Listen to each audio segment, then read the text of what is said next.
halkani waa BBC waxaan idin kala hadlaynaa mowjadaha gaagaaban FM-yada magaalooyinka qaar iyo internetka oo cinwaankeenu uu yahay bbcsomali.com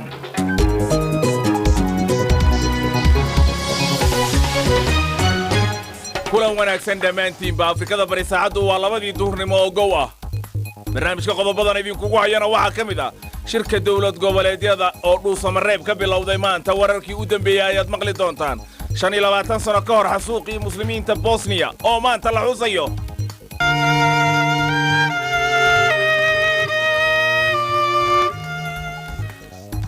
imtixaanaadka fasalka 8aad oo koonfurta Soomaaliya maanta ka bilowday muxuu yahay doorka dawladda federaalka ee imtixaankan maanta la qaadayo mas'uuliyadda waxa iskala dawlad goboleedyada annaga waxaan ku lahayn fartamo inaan kaabno iyo dhaqaale ahaan waxa aan ka caawin karno saad la socoto wadanka waa federaal waxaan rabnaa awoodihii waxbarashada marmar ka dambaysa in la sii daadajiyo ciyaarihi ayaa sidoo kale maqli doontaan barnaamijkana waxa wadajir u soo wada saaray Xasan Cali Geelle iyo Ciise Xaaji aniguna Cabdirasaaq Xatoosh baan ahay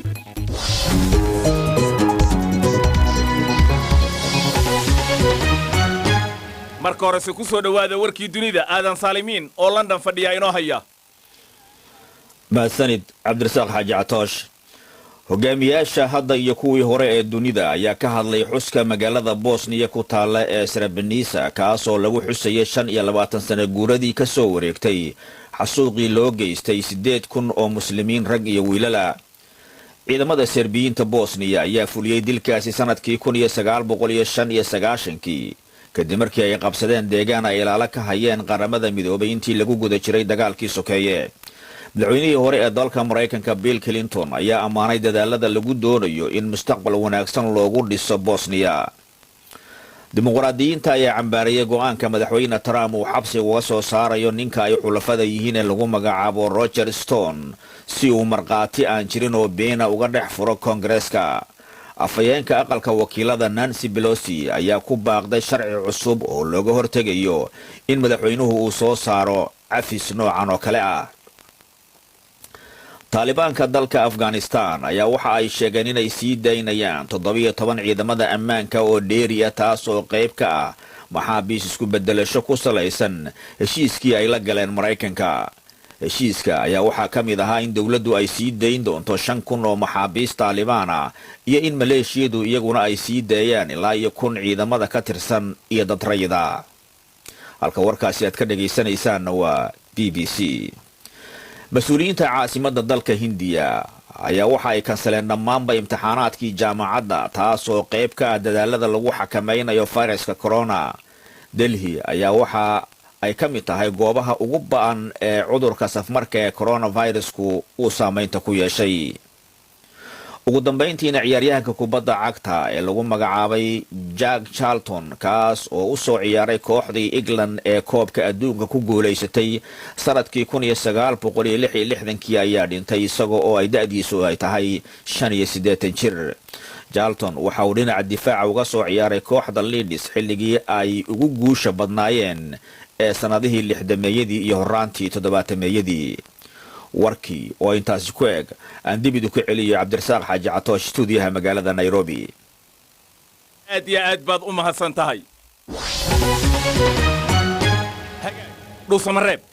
madaxda dawlad goboleedyada ayaa hadda waxa u bilowday shir maalmahan bal la qorsheynayay in magaalada dhuusamareeb uu ka dhaco shirkan oo hadda un loo fariistay ayaa wararkii ugu dambeeyay waxa isha si weyn uga hayay Ibrahim Maxamed Aadan wariyahayaga Muqdisho oo hadda qadka ku jira Ibrahim bal noo waran Cabdirasaaq waad mahadsan tahay goordhoweed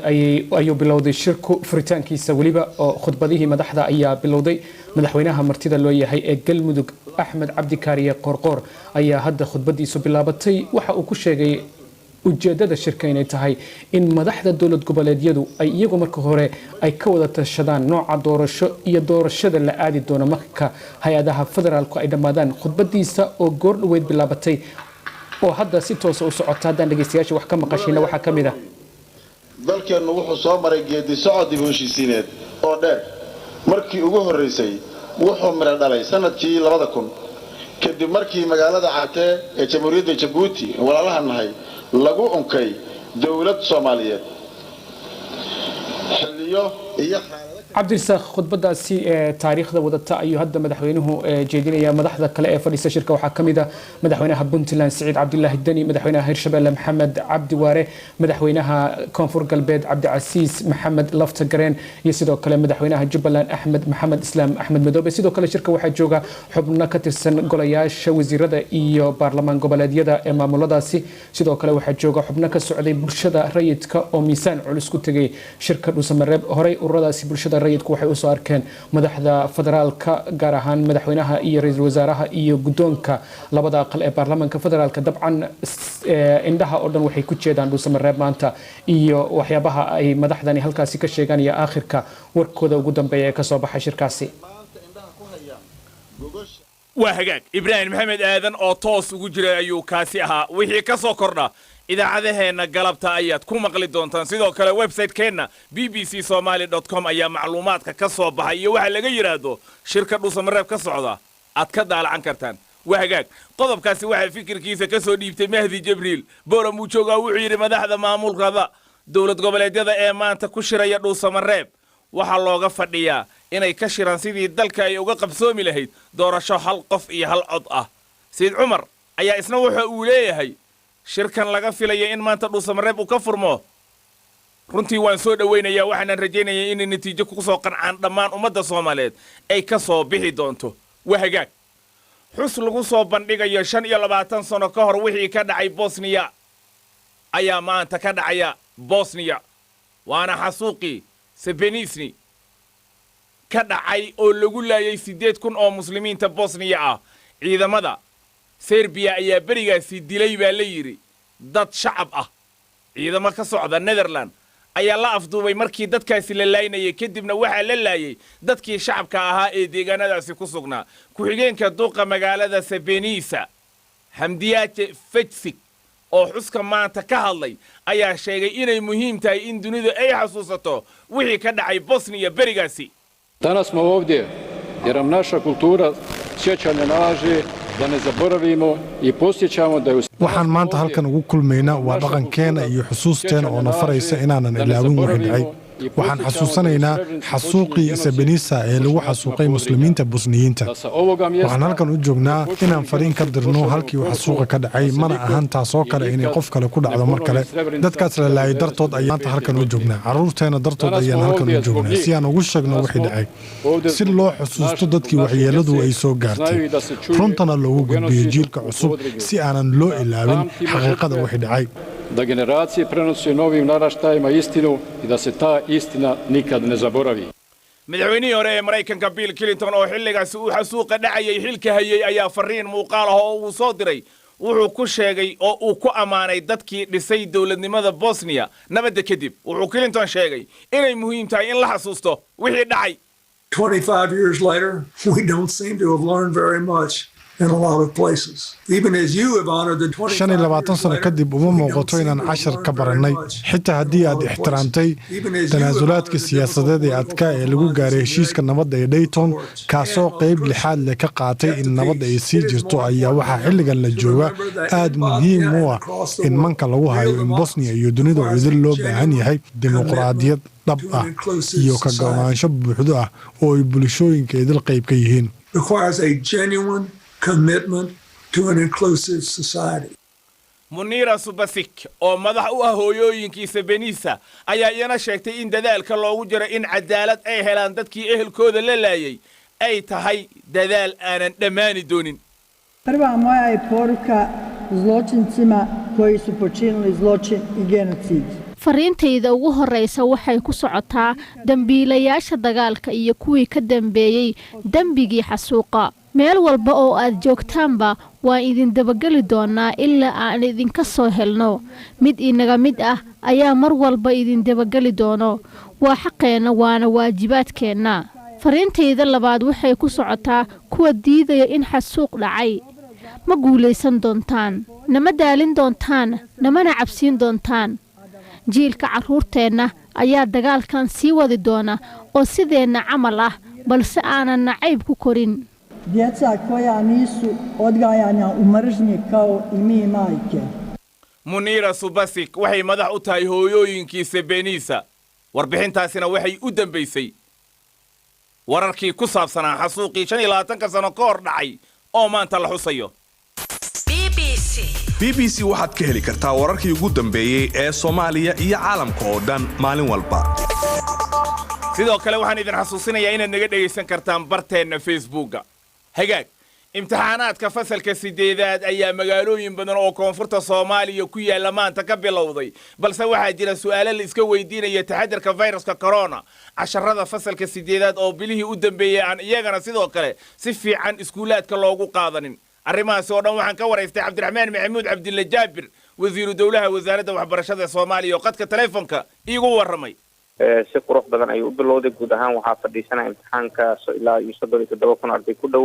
waxaan annaga ka furnay magaalada caasimadda sida la socotana imtixaanka 8aadka maamulkiisa iyo ka warqabkiisa iyo diyaarintiisa isteedyada iyo gobolka iskale. annaga waxaan ku lahayn door farsamo iyo inaan la soo toosino imtixaanka. waxaad ula jeedaa marka aad leedahay qaadista imtixaanaadka iyo diyaarinta imtixaanaadka fasalka 8aad dawladda dhexe federaalka shaqo kuma lahane dawlad goboleedyada soo diyaariya. mas-uuliyadda waxaa iskale dawlad goboleedyada. annaga waxaan ku lahayn farsamo inaan kaabno iyo dhaqaale ahaan waxa aan ka caawin karno. saad la socoto waddanka waa federaal. waxaana rabnaa awoodihii waxbarashada mar ka dambaysa in la sii daadejiyo. waxayna ka mid ahayd istiraatiijiyad wasaaradda ay leedahay oo ah in imtixaanka 8aadka gabi ahaanba ay maamulaan isteedyada. annagana aan ku yeelana door aad u kooban oo farsamo ilaa marka u dambaysana ay si fiican ula wareegi doonaan hadduu ilaahay yidhaah. marka kawarqabkiinu waa sidee? tusaale ahaan gabadha ama wiilka baydhabo jooga ee maanta imtixaankaas u fariistay, imtixaankiisa waxaa soo diyaariyey su'aalaha, waraaqaha iyo sida loo fariisanayaba wasaaradda waxbarashada ee koonfur galbeed miya micnaheeda? maya, waxaa imtixaanka wada diyaariyey wasaaradda waxbarashada ee federaalka iyo wasaaradaha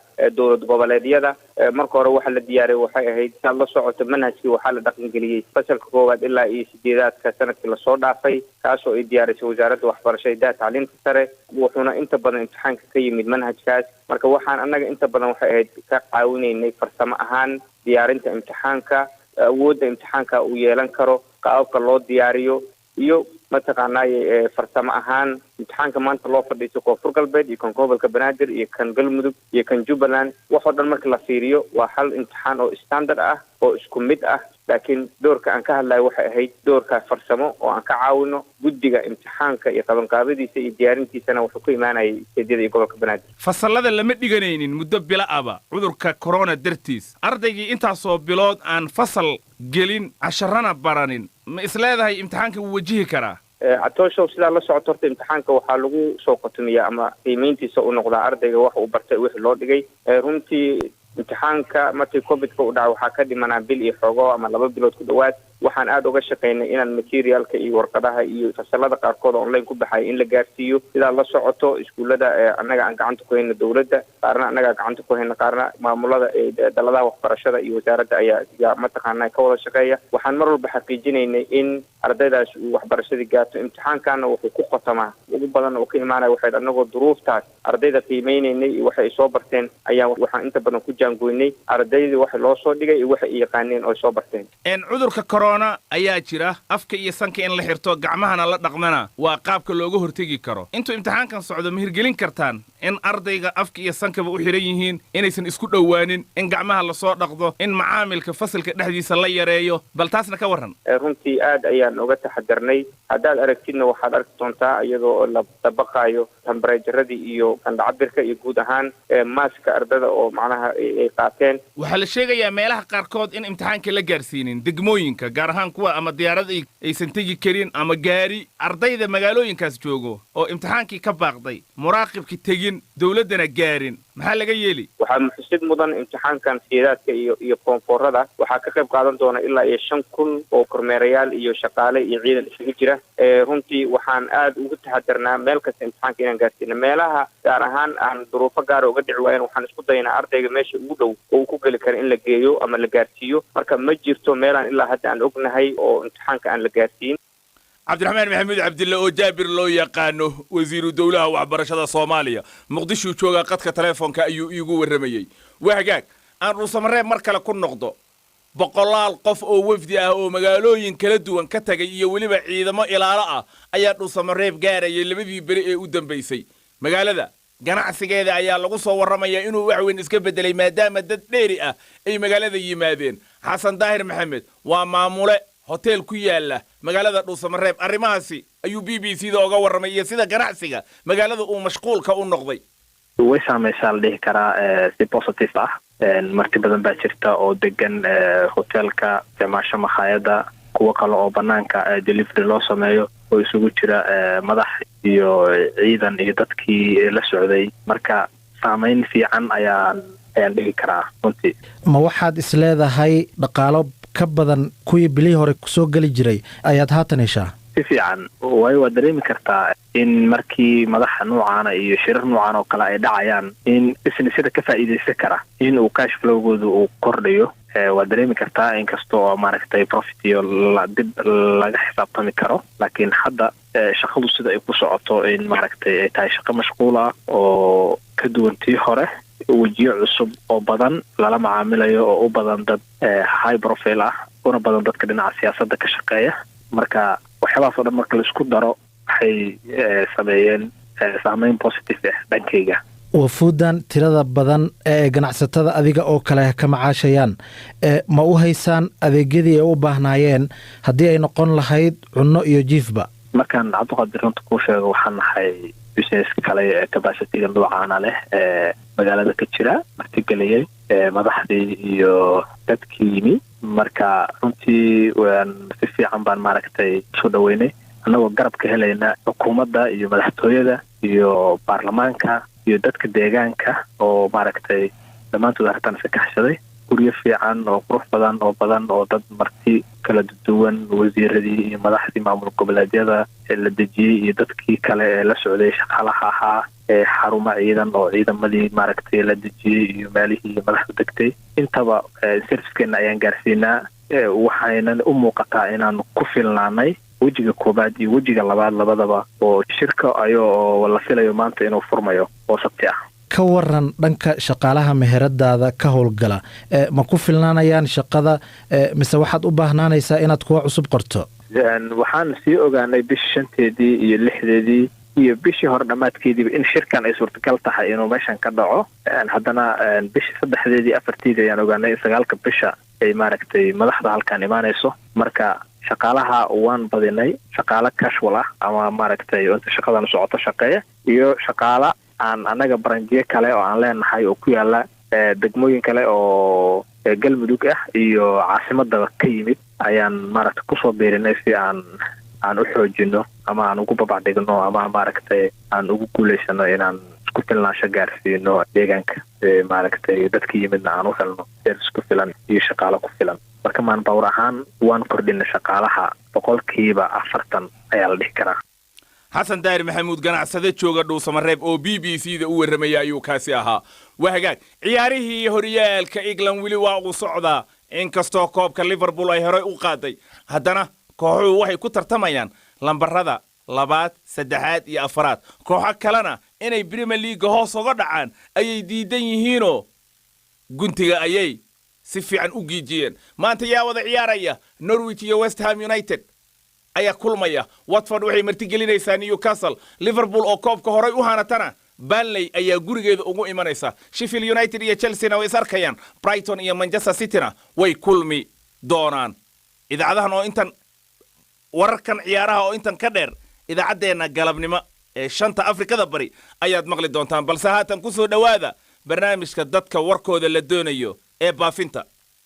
waxaa si wada jira stuudiyaha BBC-da ee magaalada Nairobi idinkaga soo tabinaya anigoo ah Caasha Saciid Xasan iyo Samiiro Cabdulaahi Jaamac Samiiro mahadsanid Caasha baafinta ugu horeysa maanta waxay naga soo gaartay Maxamed Geelo Cali oo jooga xerada qaxootiga ee Buur Aamino waxa uu baafinayaa Cusmaan Geelo Cali waxa ugu wardambeysay isagoo ku sugan Mareykanka sanadii 2010 hadaba hadii uu maqlayo Cusmaan Geelo Cali ama bay jirto cid garanaysa fadlan warkiisa hala gaarsiiyo Maxamed Geelo Cali iyadoo wixii waraa loo sii marin karo xafiiska baafinta bisha cas ee ku leedahay Buur Aamino wali xirsi ducaale oo jooga malkadiida waxa uu baafinayaa ubax xirsi ducaale waxa ugu wardambeysay iyadoo ku sugan qabri dahar 2007 hadaba hadii ay maqlayso ubax xirsi ama way jirto cid garanaysa fadlan warkeeda hala gaarsiiyo wali xirsi iyadoo wixii waraa loo sii marin karo xafiiska baafinta bisha cas ee ku leedahay malkadiida shamse cabdulaahi xuseen oo joogta buur aamine waxa ay baafinaysaa muumin cali xuseen waxaa ugu wardambeysay isagoo ku sugan suudaan sanadii 2000 haddaba haddii uuna maqlayo muumin cali xuseen amaba ay jirta cid garanaysa fadlan warkiisa hala gaarsiiyo shamse cabdulaahi xuseen iyadoo wixii waraa loo sii marin karo xafiiska baafinta bisha cas ee ku leedahay buur aamine nasro cabdulqaadir cali oo joogto malkadiida waxay baafinaysaa xabiibo axmed maxamed waxaa ugu wardambeysay iyadoo ku sugan boosaaso 1999 haddaba haddii ayna maqlayso xabiibo axmed amabay jirto cid garanaysa fadlan warkeeda hala gaarsiiyo nasro cabdulqaadir iyadoo wixii waraa loo sii marin karo xafiiska baafinta bisha cas ay ku leedahay malkadiida aadan maxamed rashiid oo jooga buur aamine waxa uu baafinayaa cabdi maxamed rashiid waxaa ugu wardambeysay isagoo ku sugan Austria sanadii 2001 haddaba haddii uuna maqlaya cabdi maxamed rashiid amaba ay jirto cid garanaysa fadlan warkiisa hala gaarsiiyo aadan maxamed rashiid iyadoo wixii waraa loo sii marin karo xafiiska baafinta bisha cas ee ku leedahay buur aamine leyla nuur aadan oo joogto malkadiida waxay baafinaysaa dadka kale ah ismaaciil madyarow xasan iyo mukhtaar madyarow xasan waxaa ugu wardambeysay ayagoo ku sugan boosaaso 2014 haddaba haddii ayna maqlayaan ismaaciil iyo mukhtaar amaba ay jirto cid garanaysa fadlan warkooda hala gaarsiiyo leylo nuur aadan iyadoo wixii waraa loo sii marin karo xafiiska baafinta bisha cas ee ku leedahay malkadiida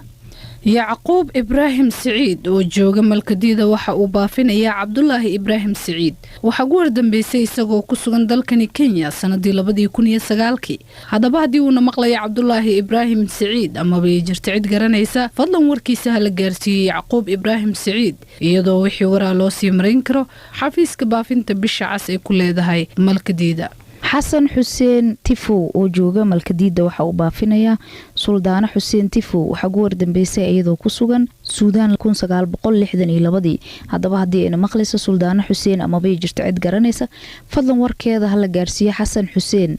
iyadoo wixii waraa loo sii marin karo xafiiska baafinta bisha cas ee ku leedahay malkadiida shariif dagaal cabdalla oo jooga malkadiida waxa uu baafinayaa xasan dagaal cabdalle waxaa ugu wardambeysay isagoo ku sugan kismaayo sanadii 1999 haddaba haddii uuna maqlaya xasan dagaal cabdalle amaba ay jirto cid garanaysa fadlan warkiisa hala gaarsiiyo shariif dagaal cabdalle iyadoo wixii waraa loo sii marin karo xafiiska baafinta bisha cas ee ku leedahay malkadiida amran cali yaasiin oo joogto malkadiida waxay baafinaysaa sucuf cali yaasiin waxaa ugu wardambeysay iyadoo ku sugan boosaaso 2014 haddaba haddii ayna maqlayso sucuf cali amaba ay jirto cid garanaysa fadlan warkeeda hala gaarsiiyo amran cali yaasiin iyadoo wixii waraa loo sii marin karo xafiiska baafinta bisha cas ee ku leedahay malkadiida nuur ibraahim maxamed oo jooga malkadiida waxa uu baafinayaa shamse ibraahim maxamed waxaa ugu wardambeysay iyadoo ku sugan boosaaso sanadii 1994 haddaba haddii ayna maqlayso shamse ibraahim maxamed amaba ay jirto cid garanaysa fadlan warkeeda hala gaarsiiyo nuur ibraahim maxamed iyadoo wixii waraa loo sii marin karo xafiiska baafinta bisha cas ee ku leedahay malkadiida hoodan shukri aadan oo joogto malkadiida waxay baafinaysaa cabdisalaan shukri aadan waxaa ugu wardambeysay isagoo ku sugan boosaaso 1998 haddaba haddii uuna maqlaya cabdisalaan shukri amaba ay jirto cid garanaysa fadlan warkiisa hala gaarsiiyo hoodan shukri iyadoo wixii waraa loo sii marin karo xafiiska baafinta bisha cas ay ku leedahay malkadiida maryan maxamed dige oo joogta malkadiida waxa ay baafinaysaa faadumo maxamed dige haddaba haddii ayna maqlayso faadumo maxamed dige amaba ay jirto cid garanaysa fadlan warkeeda hala gaarsiiyo maryan maxamed dige iyadoo wixii waraa loo sii marin karo xafiiska baafinta bisha cas ee ku leedahay xerada qaxootiga ee malkadiida faysal maxamed cabdi oo jooga malkadiida waxa uu baafinayaa faadumo aadan cali waxaa ugu wardambeysay iyadoo ku sugan addis ababa 2007 haddaba haddii ayna maqlayso faadumo aadan amaba ay jirto cid garanaysa fadlan warkeeda hala gaarsiiyo faysal maxamed iyadoo wixii waraa loo sii marin karo xafiiska baafinta bisha cas ee ku leedahay malkadiida shariif digaal cabdille oo jooga malkadiida waxa uu baafinayaa faadumo digaal cabdille waxaa ugu wardambeysay iyadoo ku sugan dalkani kenya sanadii 1992 haddaba haddii ayna maqlayso faadumo digaal cabdille amaba ay jirto cid garanaysa fadlan warkeeda hala gaarsiiyo shariif digaal cabdille iyadoo wixii waraa loo sii marin karo xafiiska baafinta bisha cas ee ku leedahay malkadiida muxubo cumar maxamed oo joogto malkadiida waxay baafinaysaa hani xuseen cawil waxaa ugu wardambeysay iyadoo ku sugan sacuudiga 2016 haddaba haddii ayna maqlayso hani xuseen amabay jirto cid garanaysa fadlan warkeeda hala gaarsiiyo muxubo cumar iyadoo wixii waraa loo sii marin karo xafiiska baafinta bisha cas ee ku leedahay malkadiida cabdi duurow aadan oo jooga malkadiida waxa uu baafinayaa shamse cabdi duurow waxaa ugu wardambeysay iyadoo ku sugan dalkani kenya sanadii 1999 haddaba haddii ayna maqlaysa shamse cabdi duurow amaba ay jirto cid garanaysa fadlan warkeeda hala gaarsiiyo cabdi duurow aadan iyadoo wixii waraa loo sii marin karo xafiiska baafinta bisha cas ee ku leedahay malkadiida nasro cabdiqaadir cali oo joogta malkadiida waxay baafinaysaa xabiibo axmed waxaa ugu wardambeysay iyadoo ku sugan boosaaso 1999 haddaba haddii ayna maqlayso xabiibo axmed amaba ay jirto cid garanaysa fadlan warkeeda hala gaarsiiyo nasro cabdiqaadir iyadoo wixii waraa loo sii marin karo xafiiska baafinta bisha cas ee ku leedahay malkadiida cabdi warsame axmed oo jooga malkadiida waxa uu baafinayaa jimcaay warsame axmed waxaa ugu wardambeysay iyadoo ku sugan baydhabo sanadii 1989 haddaba haddii ayna maqlaysa jimcaay warsame axmed amaba ay jirto cid garanaysa fadlan warkeeda hala gaarsiiyo cabdi warsame axmed iyadoo wixii waraa loo sii marin karo xafiiska baafinta bisha cas ee ku leedahay malkadiida isniino maxamed cabdulaahi oo joogta malkadiida waxay baafinaysaa faaduma maxamed cabdulaahi waxaa ugu wardambeysay iyadoo ku sugan dalka ingiriiska 1999 haddaba haddii ayna maqlayso faaduma maxamed amaba ay jirto cid garanaysa fadlan warkeeda hala gaarsiiyey isniino maxamed iyadoo wixii waraa loo sii marin karo xafiiska baafinta bisha cas ay ku leedahay malkadiida nuux isaaq cabdi oo jooga malkadiida waxa uu baafinayaa cabdi siyaad cabdi waxaa ugu wardambeysay isagoo ku sugan xudur soomaaliya sanadii 1997 haddaba haddii uuna maqlayo cabdi siyaad cabdi amaba ay jirto cid garanaysa fadlan warkiisa hala gaarsiiyo nuux isaaq cabdi iyadoo wixii waraa loo sii marin karo xafiiska baafinta bisha cas ee ku leedahay malkadiida maxamed cali cabdow oo jooga buur aamine waxa uu baafinayaa maxamuud axmed waxaa ugu wardambeysay isagoo ku sugan talyaaniga 2010 haddaba haddii uuna maqlayo maxamuud axmed amaba ay jirto cid garanaysa fadlan warkiisa hala gaarsiiyo maxamed cali iyadoo wixii waraa loo sii marin karo xafiiska baafinta bisha cas ee ku leedahay buur aamino ibraahim cali maxamed oo jooga malkadiida waxa uu baafinayaa isaaq cali maxamed waxaa ugu wardambeysay isagoo ku sugan muqdisho sanadii 1999 haddaba haddii uuna maqlaya isaaq cali maxamed amaba ay jirto cid garanaysa fadlan warkiisa hala gaarsiiyo ibraahim cali maxamed iyadoo wixii waraa loo sii marin karo xafiiska baafinta bisha cas ee ku leedahay malkadiida maxamed cali yuusuf oo jooga buur aamine waxa uu baafinayaa axmed cabdi cabdulaahi waxaa ugu wardambeysay isagoo ku sugan muqdisho 2012 haddaba haddii uuna maqlaya axmed cabdi amabay jirto cid garanaysa fadlan warkiisa hala gaarsiiyo maxamed cali yuusuf iyadoo wixii waraa loo sii marin karo xafiiska baafinta bisha cas ee ku leedahay buur aamino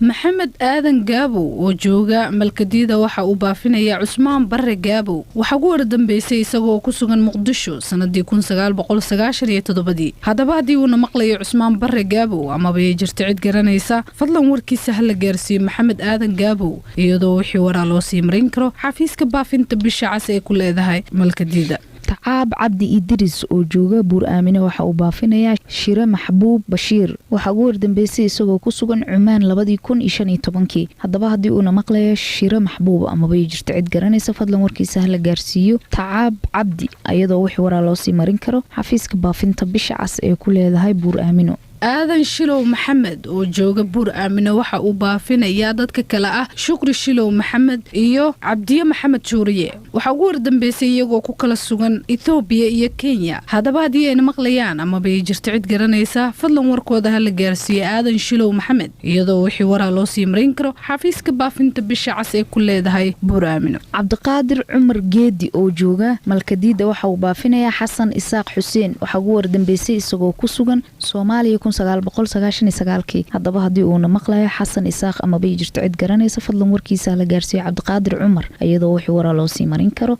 xafiiska baafinta bisha cas ee ku leedahay malkadiida baafinta ugu dambeysana waxay naga soo gaartay zaynab aadan samow oo joogta malkadiida waxay baafinaysaa idris aadan samow waxaa ugu wardambeysay isagoo ku sugan eritrea sanadii 1997 haddaba haddii uuna maqlayo idris aadan samow amaba ay jirto cid garanaysa fadlan warkiisa hala gaarsiiyo zaynab aadan samow iyadoo wixii waraa loo sii marin karo xafiiska baafinta bisha cas ee ku leedahay malkadiida baafintina maanta waa naga intaa idaacaddiina intaasaan ku soo qatimanayaa website-keenna ayaan idin xasuusinayaa bbcsomali.com warbixinta ugu korraysa waa gabar talyaani ah oo muslim noqotay kana sheekaynaysa sababta ay islaamka u qaadatay iyo qur'aanka oo ay ka sheekaynayso idaacaddii waa naga intaa galabta 5 galabnimo ayaa inoo ballanaa inta ka horraysa nabadgelyo